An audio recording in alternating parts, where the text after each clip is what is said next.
I saw that person who requested free bird. That's pretty good. I'm really tired, so that woke me up.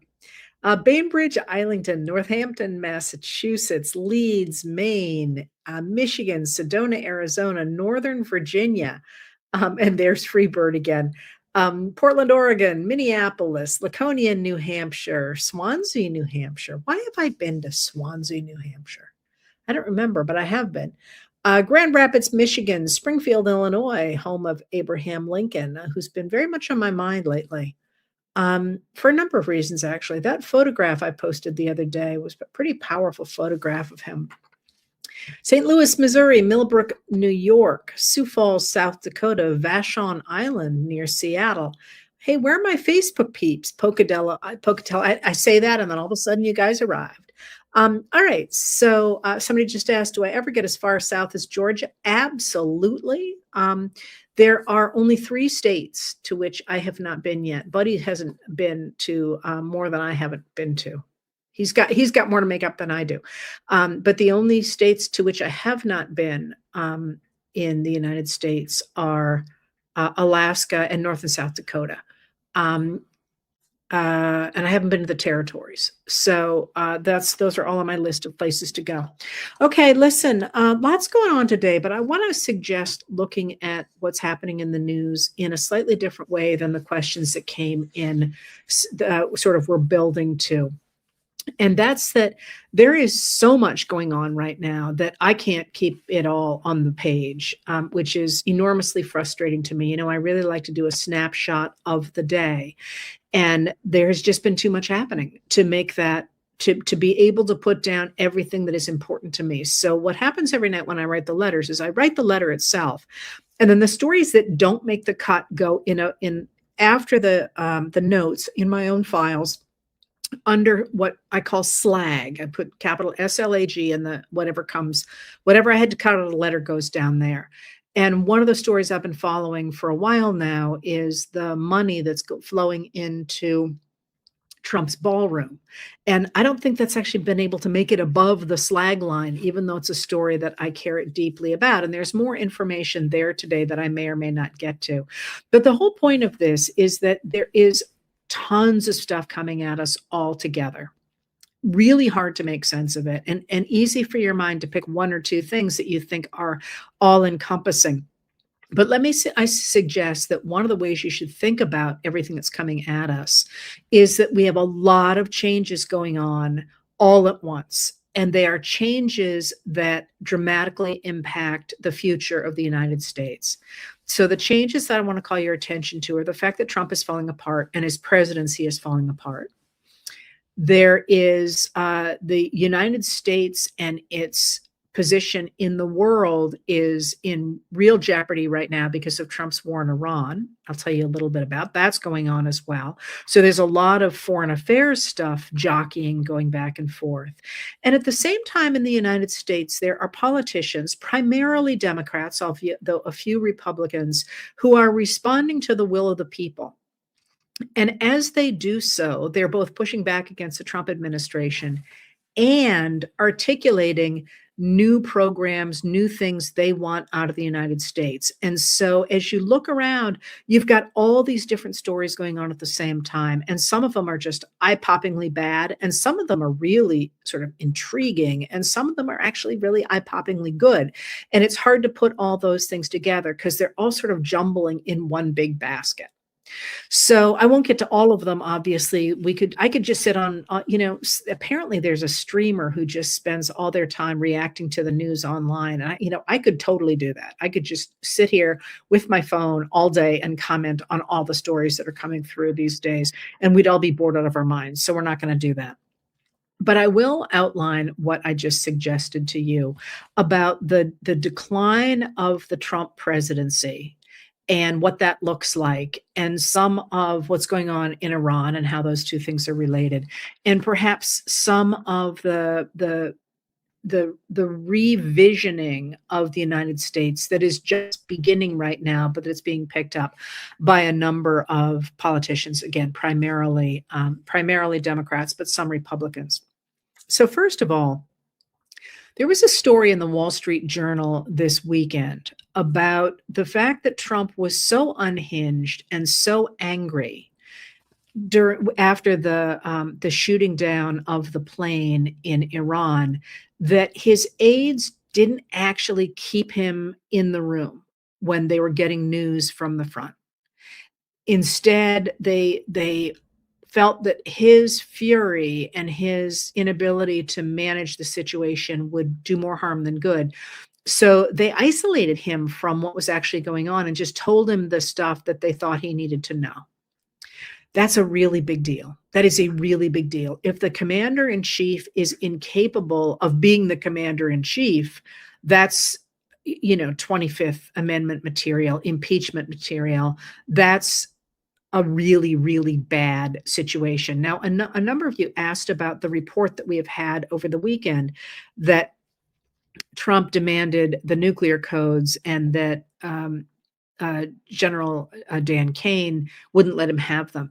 I have not seen that myself from a credible source. I've seen it about 4 or 5 times, and it's my guess that somehow somebody took that story about how angry and inappropriate he was and took it a little bit beyond what information we now have would warrant. I could be wrong. There could be good, solid evidence of that out there that I just haven't seen. But it's not really a surprise because we know he talked that way in his first term. And we also know something that I feel has gotten really too little attention. And that's that in his first term, Trump's people initiated the development of sort of weaker nuclear weapons, strategic nuclear weapons than we'd had in the past, because they rejected the idea of massive deterrence and instead said, well, if we can create nuclear weapons that aren't as bad as the ones that would, simply flatten everything, we could actually use them, and that would be more of a deterrent than having nuclear weapons that nobody can use. And they did, in fact, develop those strategic nuclear weapons. And it's something that really hasn't gotten a lot of attention. But if you're interested, just Google it. Strategic nuclear weapons, Trump, and you'll see that information come up and what they were doing there. So it's not like you can see how somebody would have gotten there. Maybe Trump did do that. I personally have not seen anything that looked to me to be adequately sourced to say that that really happened, but it wouldn't be a surprise. So there was that story coming out over the weekend, but there was more than that. Remember that the Wall Street Journal is owned by the Murdochs, who are the Fox News people, the real right-wing media people, and they have been looking the other way, at least, when the Wall Street Journal's reporters put out stories like this for a long time now, which suggests that they have really soured on Trump, and that will really matter for the larger media ecosystem. And just to be clear, the Wall Street Journal's editorial page is far right. It's really, I read it every day just to see what they're talking about, but it's really far right. Their journalists are very, very good. They're good, solid journalists. Especially Josh Dawsey is one of the ones that I follow. He moved over there from the Washington Post, but he's a really good, solid political reporter. And in fact, there's not a reporter over there off the top of my head that I have a complaint with. So when you hear Wall Street Journal, remember, there's a real difference between the editorial page and the news desk, and that this reporting from, I think Dawsey was on the story I just told you about, but it was good, solid reporting. Now, at the same time, over the weekend, and I don't remember what day it came out, there was a story in The Atlantic about Kash Patel, who's the director of the FBI. And what it said was that he has a drinking problem, he's not spending much time at the office, and that he himself is a national security risk. Now, he went on the talk shows on Sunday to say this isn't true, because he's actually had issues with Trump before over what he did, a number of things he's done, but he has not been a rock solid FBI director. But Trump was especially upset about the pictures of him drinking in the hockey locker room of the U.S. men's hockey team at the Olympics. And so he sort of went on the television to say this is, the story is not true at all. And then really to try and court Trump again by saying, we're about to arrest people who were involved in stealing the 2020 election. And Patel has sort of a history of getting in trouble with Trump and then throwing him some red meat. And that seemed to be what he was doing. Then on Monday, he came out and sued The Atlantic and the author of that piece for $250 million, for $250 million. And that would, in fact, involve having what's called discovery in the trial, which would mean that people would have to testify under oath. And immediately,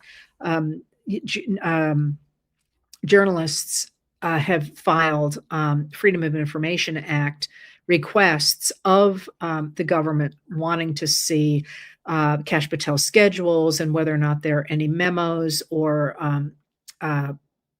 law enforcement or security enforcement issues having the words hangover or drunk or anything like that.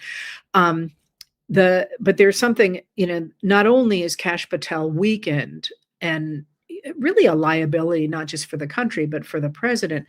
But there's something else about the stories that you're starting to see coming out of the administration.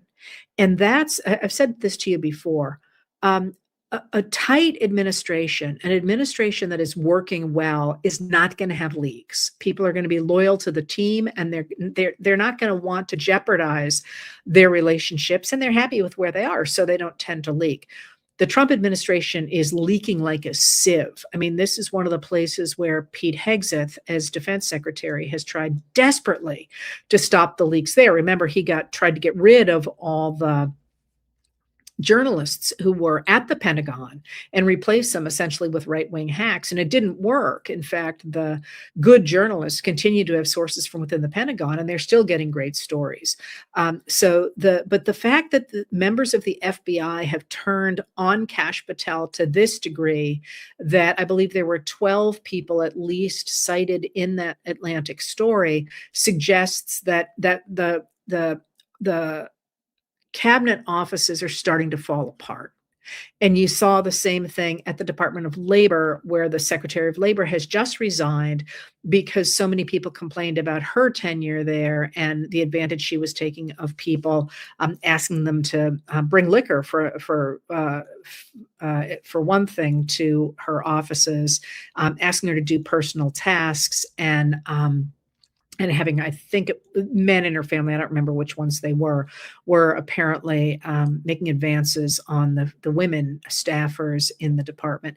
Anyway, she resigned. And what you're seeing, I think, is a number of things. One of the things that interests me here is it strikes me that MAGA Republicans for so long have complained about everybody in government simply using the place for their own interests, that they really believed it was true. Then this is sort of a form of projection. You think other people would act like you would. That's not actually what was going on. People in those positions were actually doing their jobs. And then once MAGA people got in there and treated them with the disdain that they had held for those jobs, you're watching it all fall apart. And so that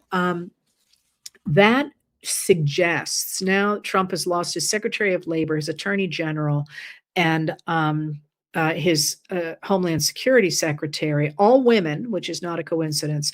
But remember I said to you a few months ago that you had to start picking away at his cabinet because his cabinet was protecting him, and not just by acting in certain ways that protected him, but by deflecting the other attacks that would come on him. He could just push them off on his cabinet secretaries, and those cabinet secretaries are dropping.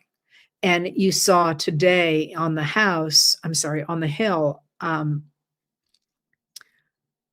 Robert F. Kennedy Jr., the Secretary of Health and Human Services, just kind of getting eaten alive by people who were listening to him at a hearing. So more and more there is pushback against the administration, and that is a reflection in part of Trump's weakness, but it is also a way to weaken him. Those two things work together.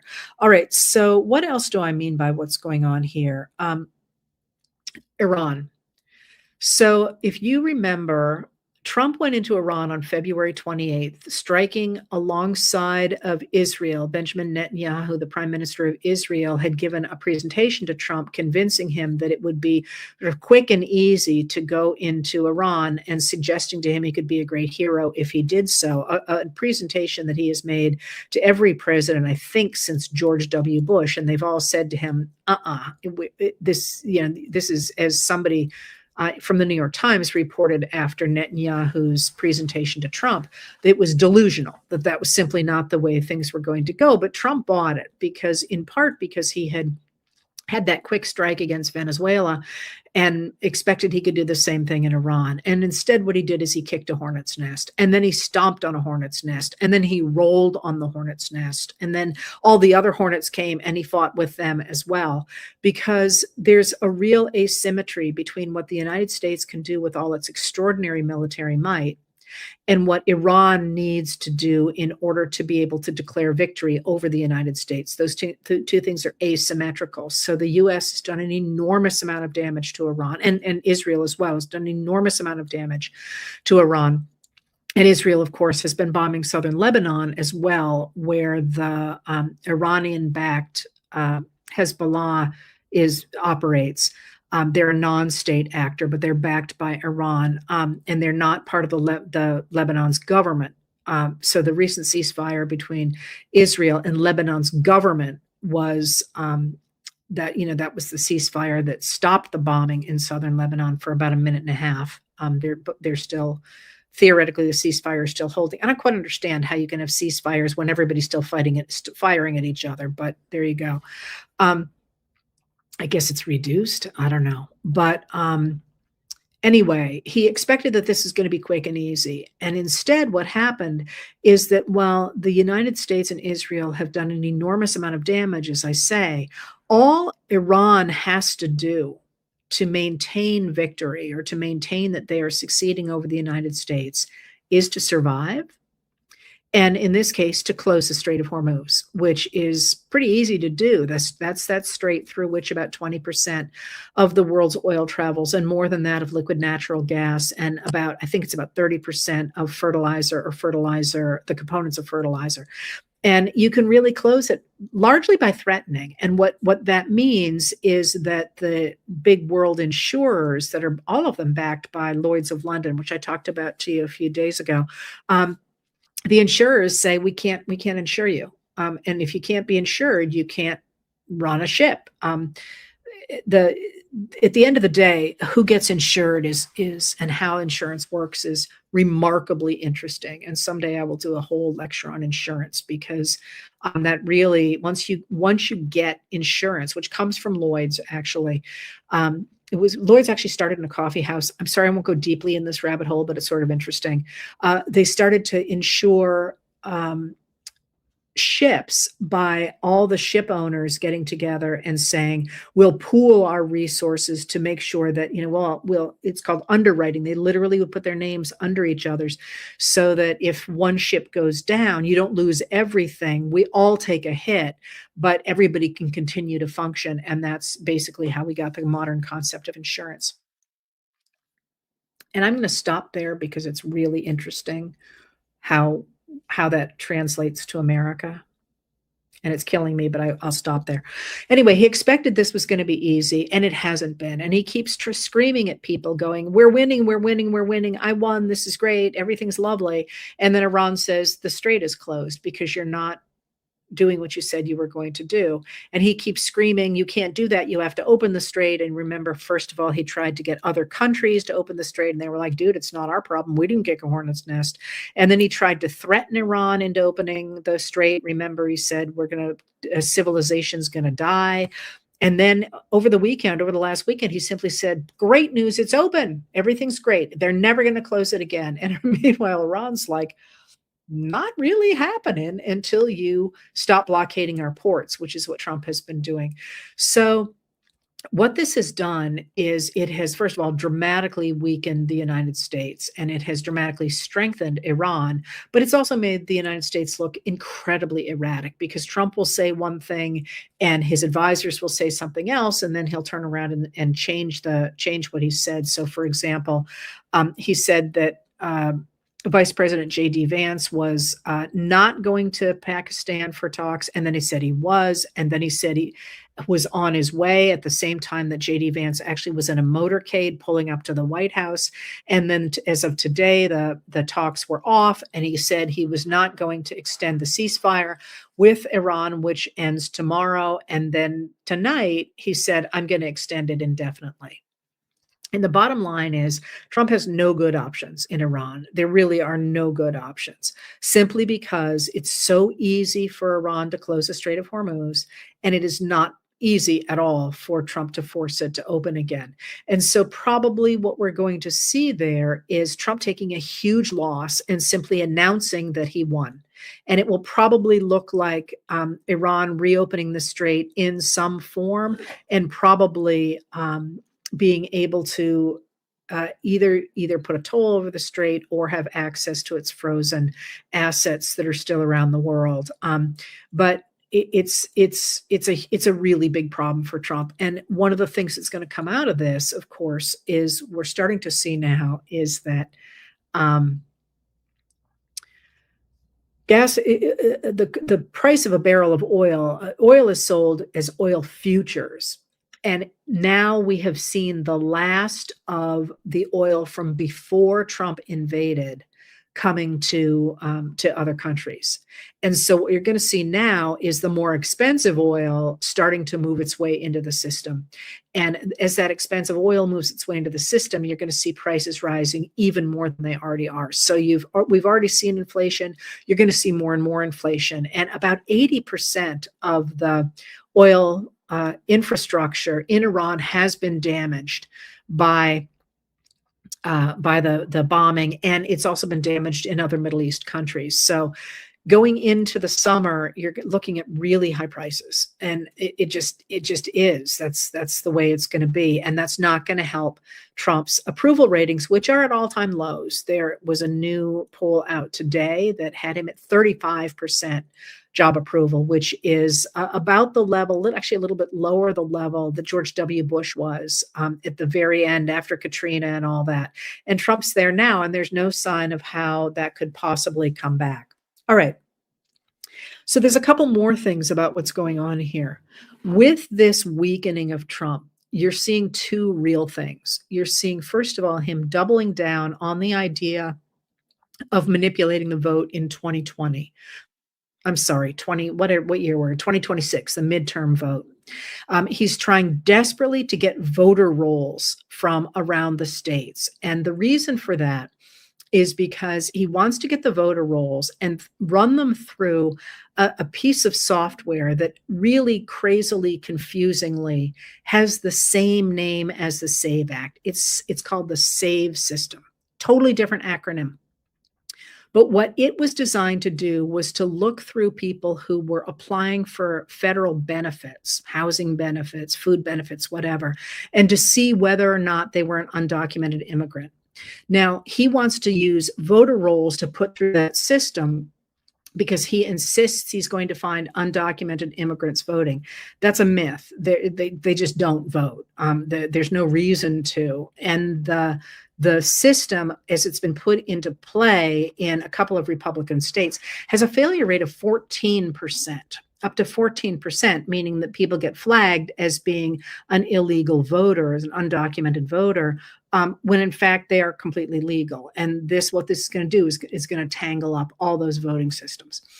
So he's doubling down on that very unsuccessfully. This is being fought in virtually every state, even Republican states. But he's doubling down on that. He's also doubling down on trying to rev up his base.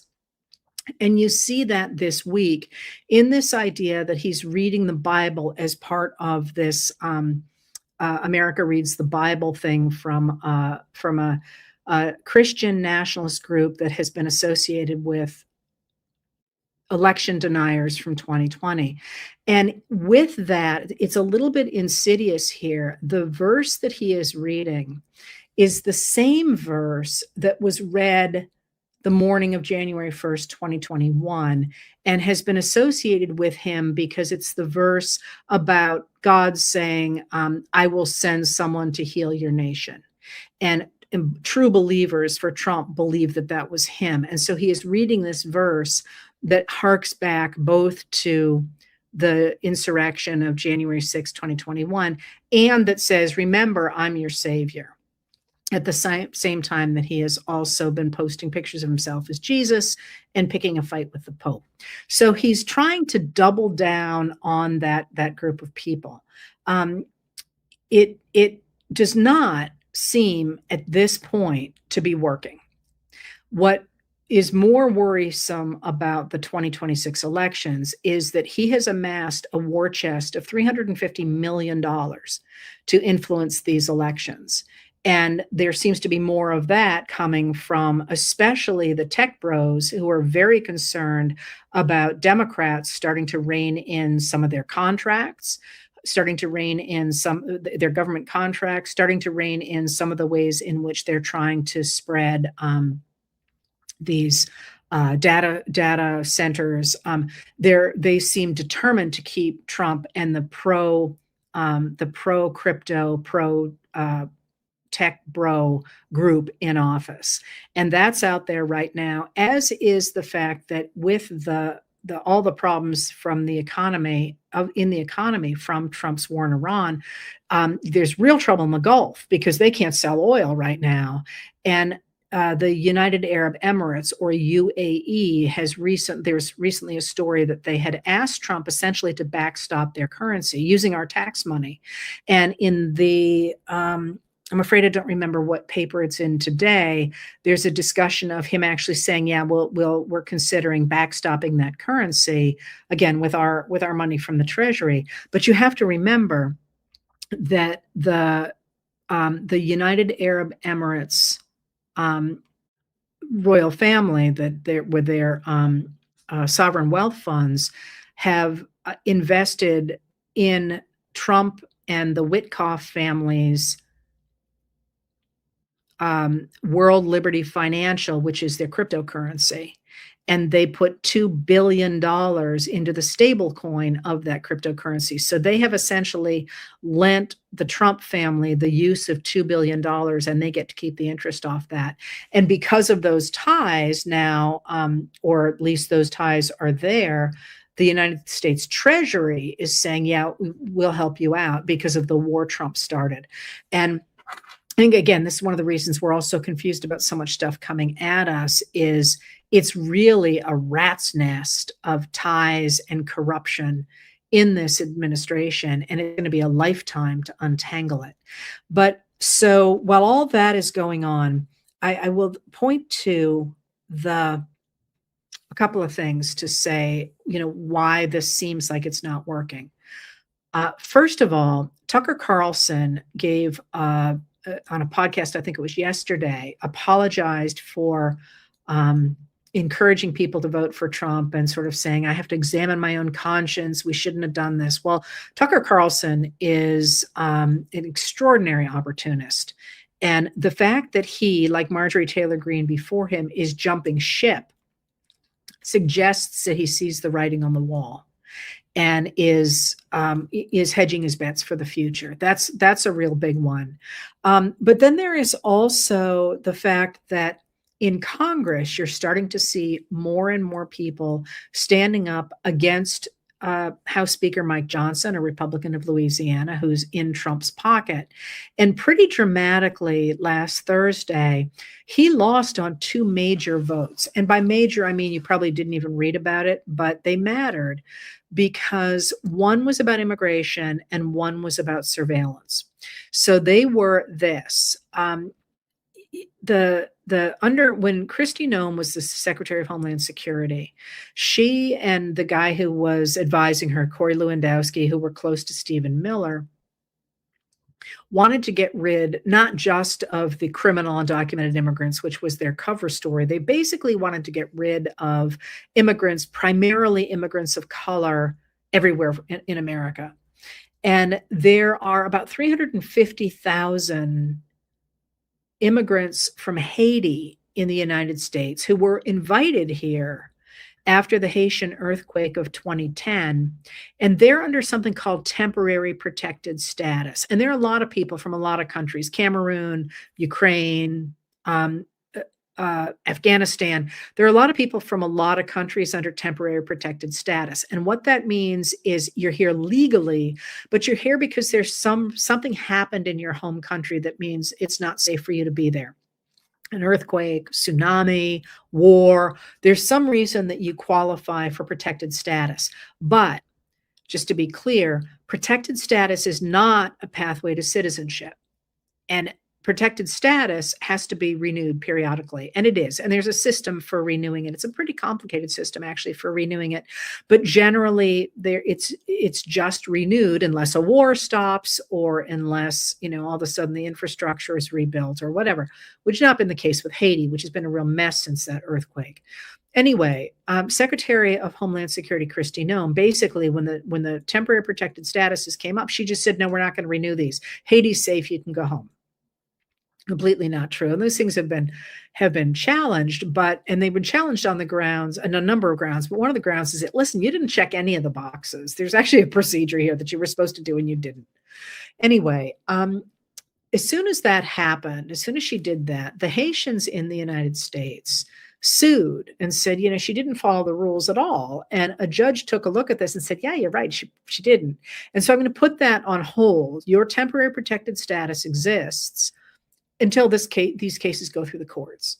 But this makes for, are you safe? Are you not safe? And remember, J.D. Vance himself went after the Haitian immigrants in Springfield, Ohio. This is the eating dogs, eating cats thing. And so there has been a move in Congress to protect, to extend that temporary protected status for these Haitians. And it was spearheaded by Representative Presley of Massachusetts. She's a Democrat. And Mike Johnson, Speaker of the House, close to Trump, said, you can talk about it all you want. We're not going to do it. I'm not going to bring it to the floor. Have fun. And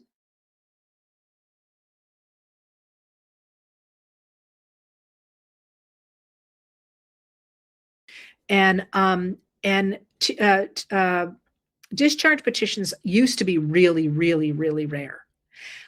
So a discharge petition is when there's a fight and members of Congress want something to be voted on and the Speaker of the House says ain't going to happen. A majority of Congress can say, oh yeah, it is going to happen. But they're really rare because that means that the majority in Congress has to side with the minority to overrule their own speaker. So I think it happened like 7 times in 25 or 30 years. And now it's happened 7 times in 2 years because it keeps happening to Johnson because he's not listening to the members of Congress at all. He's just listening to Trump. Anyway, Republicans signed on to this extension of the temporary protected status for Haitians. And not only did they sign on to the discharge petition, when it came to a vote, more of them signed on to it. I think ultimately it was 20 Republicans who said, yeah, we want to extend temporary protected status for these Haitians. And why is that significant? Because it'll go to the Senate, probably won't pass the Senate. Even if it does pass the Senate, Trump's never going to sign it. It's significant because 20 Republicans pushed back on immigration and said, you guys have gone too far. You got to stop this. And so he lost that on last Thursday. But then there was another thing as well that you'll hear a lot more about from me because it's a really interesting issue. And that's the Foreign Intelligence Surveillance Act, or FISA, if you've seen that, FISA, needed to be renewed as of April 20th, which was yesterday. And there's a problem with FISA. There's a number of problems with FISA, but there's a real mood building in the United States over surveillance and what's happening with surveillance by our government, for sure. And that's part of what Doge was doing, and it's what Palantir does and so on, but also like what companies are doing and the relationship between us and our government and business, and how much should they really know about us? I went to do something today actually on an app that I hadn't used in a while, and it said, we can't find what you're looking for. You need to give us access to, and I read the fine print, to my emails. They wanted to be able to look at all of my emails. And this was an app that was just related to travel. And I thought, I'm sorry, I missed the news flash. Did hell freeze over? And in fact, I didn't have to do that. But the way they had, once I made it go away, I didn't need it at all. But the idea that I would give a company access to all of my emails is just bonkers, right? Anyway, there's this conversation going on about how much access the government should have to us because we have in the Constitution something known as the Fourth Amendment. And the Fourth Amendment protects Americans from unreasonable searches and seizures. And that the government has, or courts have interpreted to mean, for example, that the government cannot intrude on your home, for example, without getting a judicial warrant. So a police officer couldn't go to a judge and say, hey, I think she's, I don't know, making something illegal in her house, and I have some evidence of that, and I want to go look. A judge has to sign off on that. And that's actually not very hard to get. But you can't just say, I think it's in there, I'm going for it. So the Trump administration has ignored that for ICE raids and for federal agents' raids into people's homes. And there's a huge outcry over that. I'm one of those people making that outcry because, again, this is very settled law that you must have a judicial warrant. You can do it, but you got to ask a judge. You can't just say, me and my buddies think you got something in there. You have a person in there or whatever. So that's already on the table. But this Section 702 of FISA is really interesting because it has to do with electronic communications, so or phone calls. So the United States cannot spy on American citizens without a judicial warrant, but it can spy on foreigners. And so under FISA, they can collect information from foreigners. But what happens when a foreigner is talking to somebody in the United States? United States people, citizens, get picked up as well. And then once they're in the system, it is possible for someone to say, hey, is so-and-so in your system? I would like to see that. And so they would be able to get that information without actually getting a judicial warrant. Anyway, Johnson tried to get that through, an extension of that through, and I forget for how many years. I think it was 5 years. And what's interesting about that is that there was a coalition in the House who said no. 4 Democrats sided with Trump, but more Republicans sided against him. So you had a coalition of Republicans and Democrats who said no. We gotta protect the Fourth Amendment. You gotta stop this. So then he tried to get that through in the middle of the night, and everybody's running back to the House to say, no, we're going to vote on this. And then he said, okay, we'll only renew it for 18 months. At that point, even Republicans said to him, we're not even going to let you bring that to the floor. So he could only extend it for 10 days, I think it was. It might have been 2 weeks, but I think it was 10 days. And what that says is a couple of things. First of all, that Trump is no longer able just to order all the Republicans to do what he wants. They're starting to crack. But I was really interested in that vote because, for months I've been saying that what we're going to see coming out of this time is a lot of new alignments because they're new issues. Like this issue of electronic communications is not one that kept, Ronald Reagan up at night because we didn't have them back then. And so we're starting to see some cracks going forward. And so that's another thing that's interesting right now. And let me leave you then with some of the ways in which I think you're seeing real realignments and real forward-looking stuff, with Trump sort of collapsing this vagueness here in Congress over the future. But now you're really starting to see Democrats articulating what they want for the future and pushing back against Trump. And you're seeing it partly because you have 650 million Democrats running for president, and I'm exaggerating by about 2 people. They're all running. Everyone's like, who do you think's going to run? All of them. Sorry, but that's just the way it is at this stage of the game, and that's a good thing. We want to have all their ideas, and it's interesting because if you watch really closely, you can see different ones picking out their specialties. Now, that's not going to be the way it's going to end up. Obviously, what you're going to end up with is a crackerjack cabinet, because a lot of those people are going to end up in a cabinet, and 1 or 2 people rising to the top. And I don't know who that's going to be. And that's sort of the fun of where we are right now, is you're seeing, think of Lincoln and Team of Rivals, right? Going into the 1860 nominating committee in Chicago, and the fact it was in Chicago was a really big deal because that gave Lincoln a leg up. The front runner was William Henry Seward of New York, and the second in line was Salmon P. Chase of Ohio. And then, Lincoln was kind of in the running, but he really came out of, he was the dark horse in a lot of ways. By far the best choice, by the way. But then he took all those other people and he brought their coalitions and he brought their ideas into his cabinet. And we're going to see something very similar in 2028. But as you're watching these people, you're watching them really start to articulate complaints about the extraordinary corruption of this administration. And as they talk about the corruption of this administration, the fact, for example, that Jared Kushner has, is on the payroll of the Saudis to the tune of at least $2 billion and is angling for more investments in the Middle East at the same time he's supposed to be negotiating for the United States, and he has no official role in the government.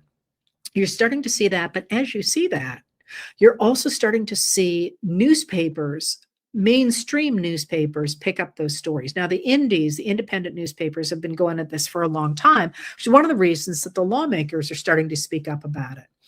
But you're starting to see the water, the political water in which we swim, changing.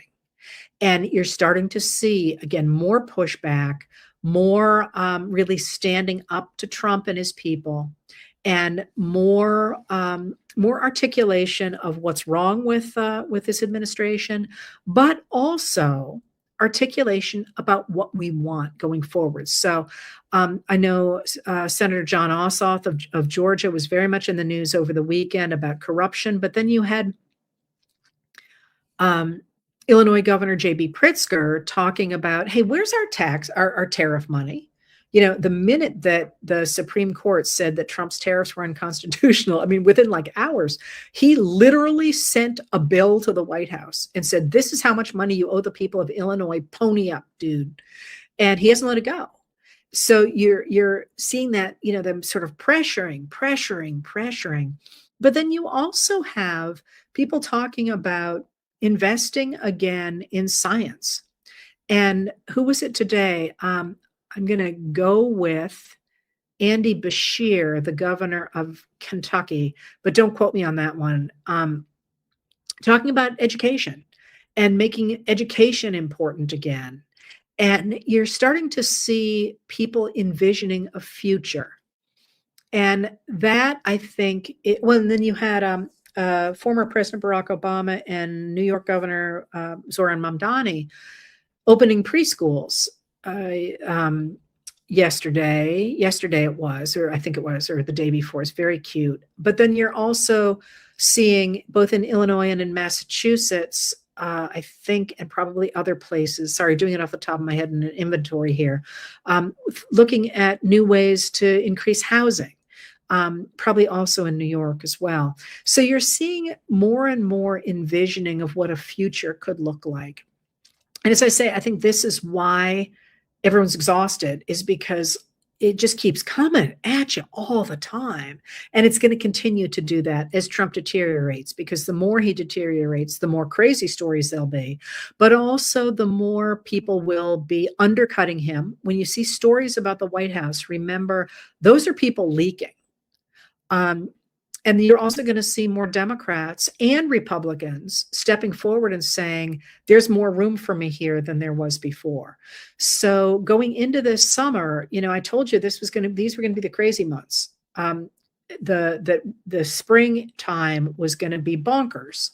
And, I think I gave you a date of we're going to have some big answers by May. And, I don't know, I predict the past, not the future, but we certainly seem to be on track to know a lot more about the future of America in the months to come than we did back in February before Trump went to war with Iran. So once again, I'm going to urge you to keep your voices heard. And as you are seeing politicians get involved in things that matter to you. And at this point, you can find anything. There's organizations working on electronics in schools, other people talking about gun safety regulation, other people talking about healthcare rights, people talking about education, people talking about the environment. I mean, we got it all. Speak up. This now is the building time.